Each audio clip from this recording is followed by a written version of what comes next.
Hello and welcome to our next MoLab conversation. I am Deborah Jones, a member of the Department of Economic Experimentation and an anthropologist of Ukraine.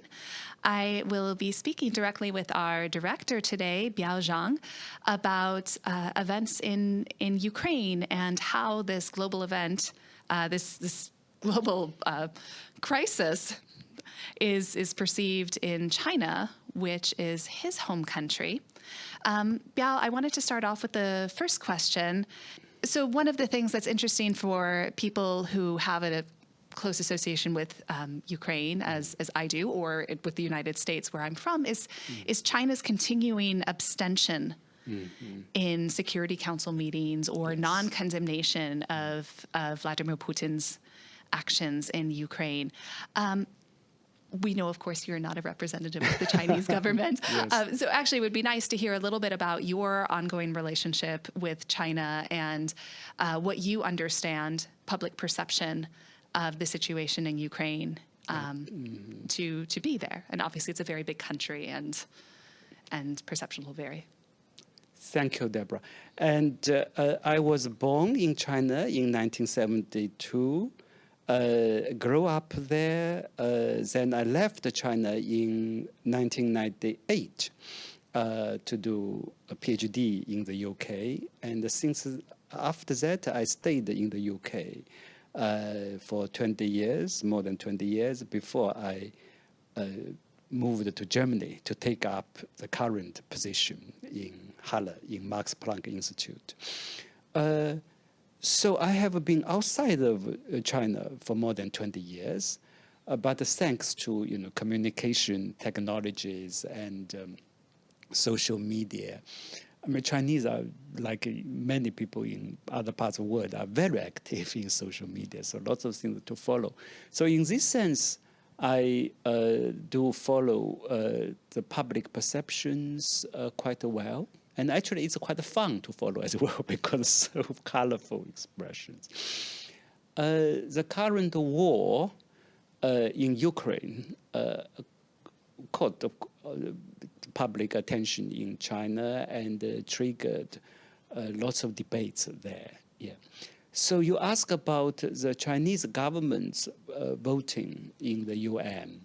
As you mentioned, I mean, we just don't know how the decision makers in the government reached to that conclusion.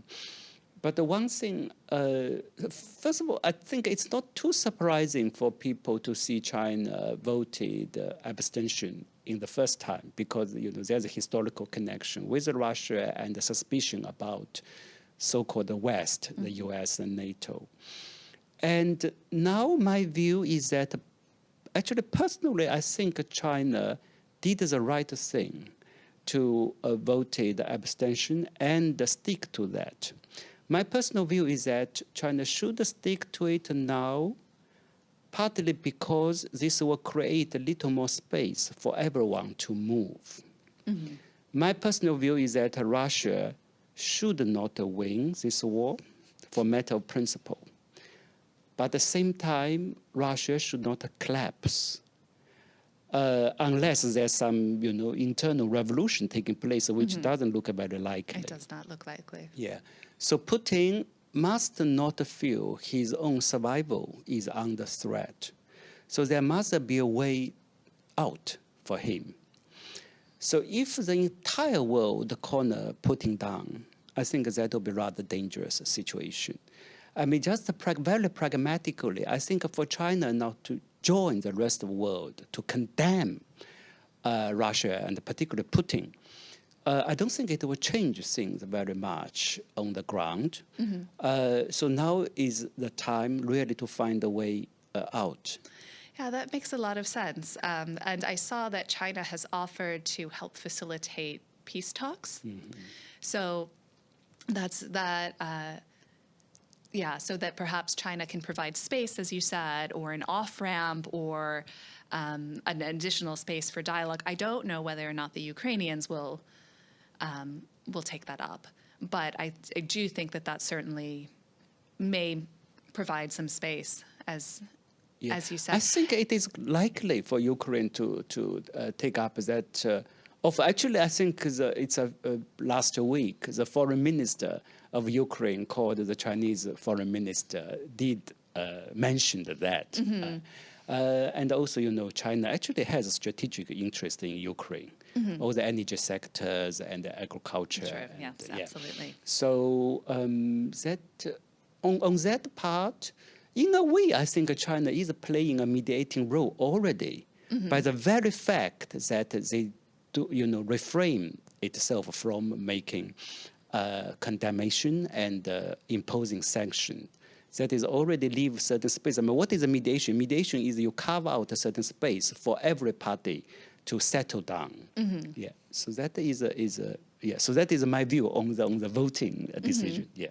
And do you have a sense of what the public perception of the war in Ukraine is, or some of the public perceptions? Yeah, of course, it's very difficult to have a very accurate summary now, and things are changing very fast. I mean, one key characteristic of public perception is that they change. There's a fleeting the opinions. I think if we use one word to summarize that, it is divided. It is divided. Actually, it's widely divided, and so one part, the one party would denounce war and regard it unjustifiable.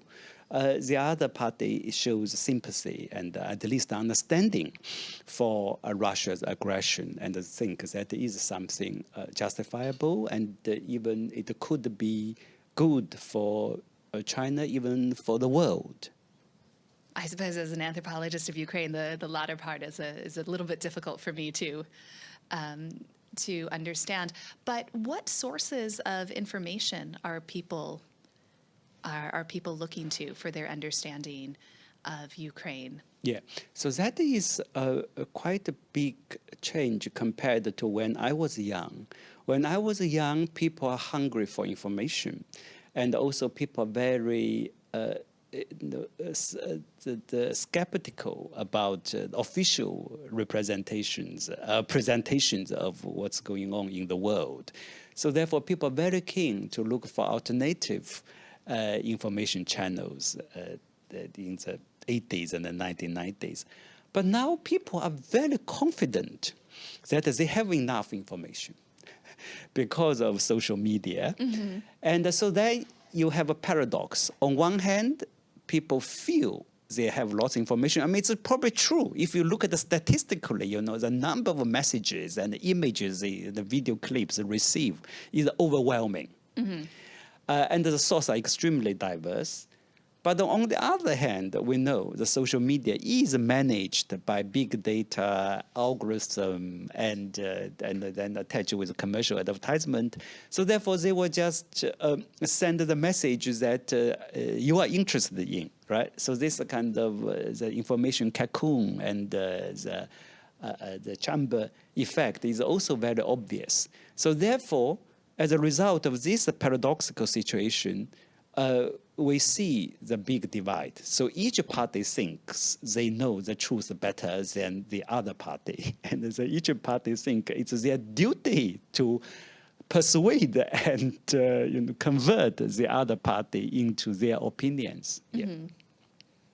And so can you give us a sense of some of the opinions that you're seeing expressed, that what some of the conversations are focused on? Are they mostly focused on things like NATO interference, economic and cultural hegemony of the West, China's relationship to Russia, concerns about having Russia as a in the region as well, certain, or is there? So one of the things that I found absolutely fascinating that you told me beforehand was that people were reading this Aleksandr Dugin. Yes.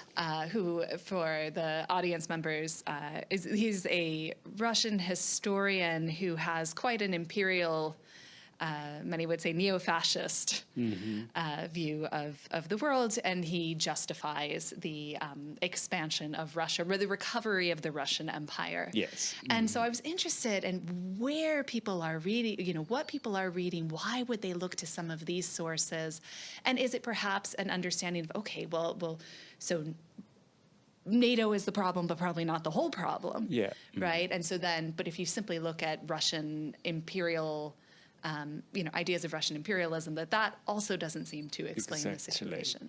Yeah. So this, of course, is not the general public. Is more intellectuals who read Dugin. I mean, Dugin actually is.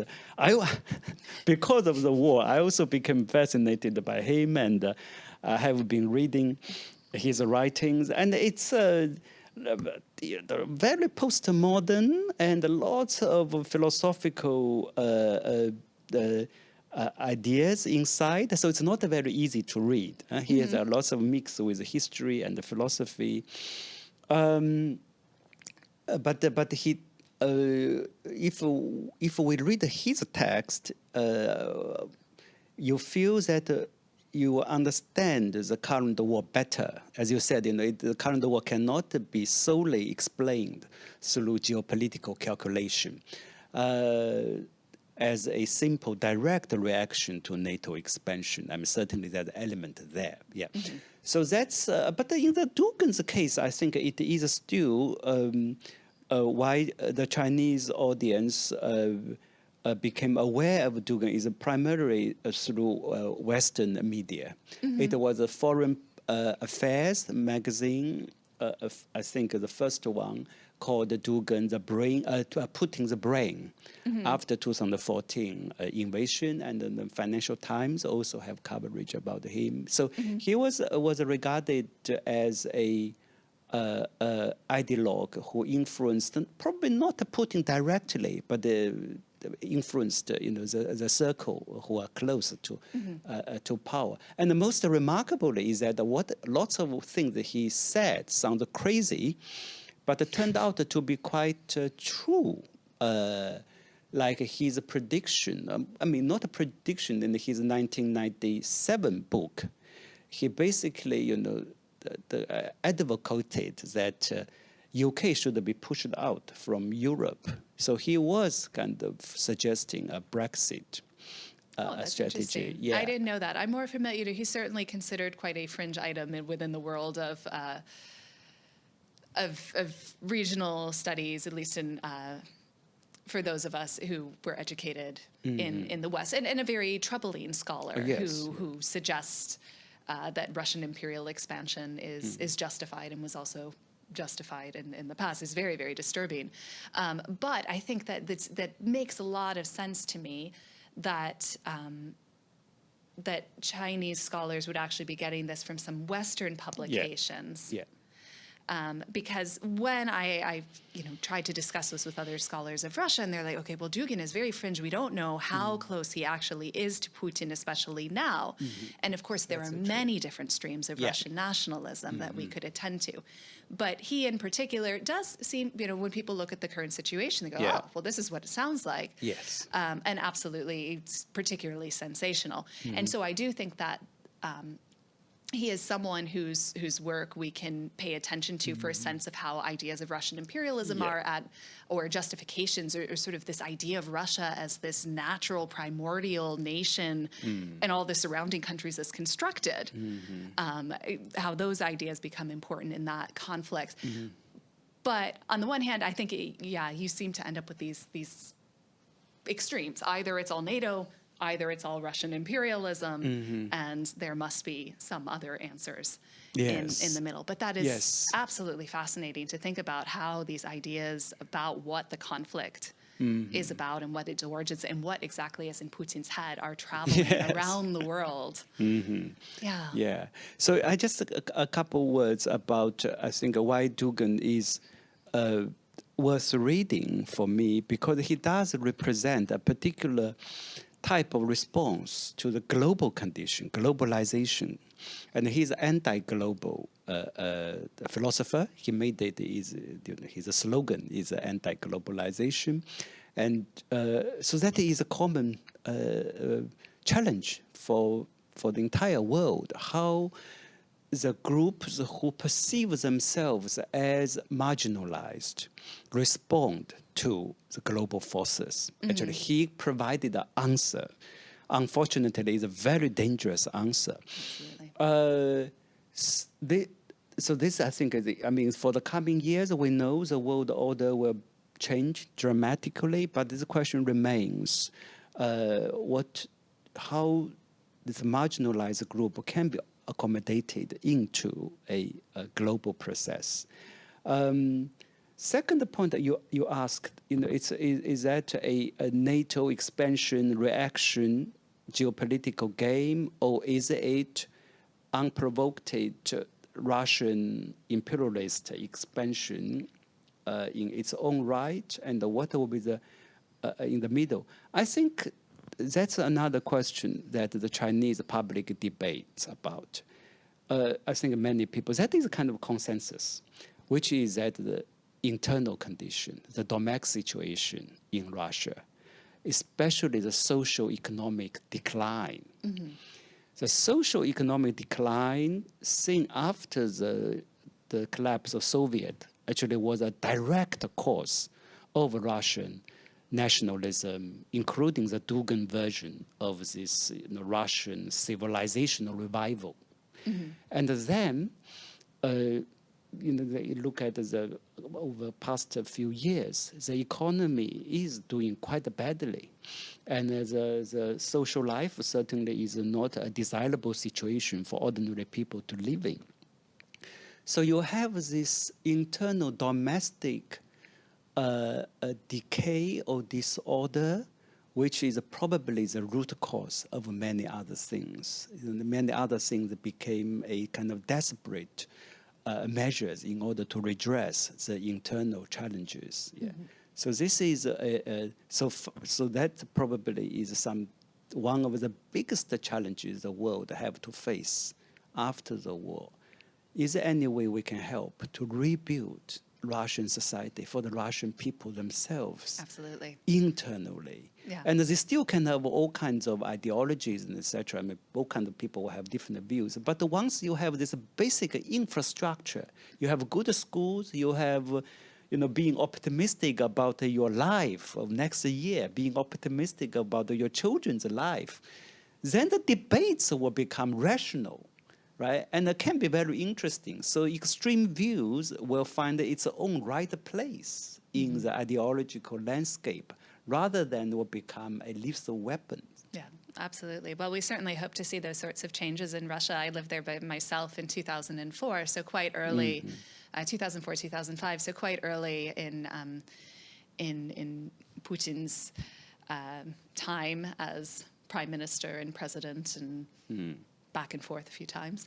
Actually, just once, but yeah, certainly we didn't expect things like this. It was really quite a time when I started learning Russian. It was quite a time of great openness, yes, and hope and interest between people in the West and Russia, and this idea that we had been separated, but we could know each other. Yes, and as you said, it's interesting to think about. That was a time period where people really did have this impression that there was something to know. And if I look at my own country of the United States, I don't notice that now, as many people having this idea of that they're missing information and that there's something more that they could know about Russia everything or already. about China. Yeah. So certainly some parallels there between the United States and China and Russia. I suppose. Great point. Then also you asked earlier, how should we understand this so-called pro-Russian public view, right? In China, but also we must say in other parts of the world. Yeah, it's like very, very shocking to... like in India, where I worked, which was not too surprising for me to hear the pro-Russian views. This has something to do with what happened over the last 20 years. Putin had some admiration among Chinese public in general, partly because he did bring order to Russian society. I think the figure has the 90s were awful. Yeah. The most negative image in China is Yeltsin. Bombing the parliament, that really crashed the liberal consensus among Chinese intellectuals. They say, "Oh God, what is this a democracy?"